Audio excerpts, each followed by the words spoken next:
సిరిసిల్ల నియోజకవర్గంలో municipal election ఉందిగా, ఏ party గెలవబోతుంది? TRS. ఎందుకు?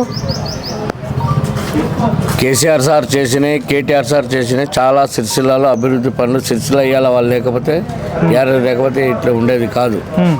కాబట్టి ఆయనకే కంపల్సరీ టీఆర్ఎస్ఏ. కాంగ్రెస్ పార్టీ మంచిది చేయలేదా? లేదు, ఏం లేదు. ఎందుకు? ఏం ఆయనకి చేయరాదు, ఏం చేస్తాడు? ఆయనకి ఏమేమి చెప్పాలి? అప్పుడు ఏం చేసిండు? ఆయన డెవలప్ చేసిండు. ఆయన తిన్నాడా? ఇది చేసిండా? ఆయన సొంతం ఏమైనా చేసిండా? ప్రజలకు మంచి చేసిండు. గరీబ్ వాళ్ళకు, ముసలోళ్ళకు, ముడుగోళ్ళకు అందరికీ ఎంతో సాయం చేసిండు. ముసలోళ్ళకి అయితే చాలా.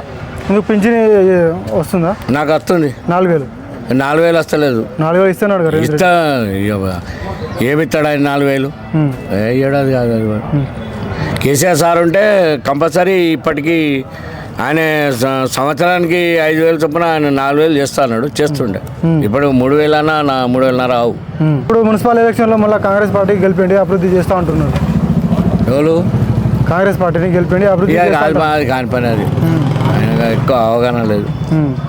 ఇప్పుడు సిరిసిల్ల నియోజకవర్గంలో మొత్తం 39 వార్డులుగా ఎన్ని వార్డులు గెలవబోతుంది?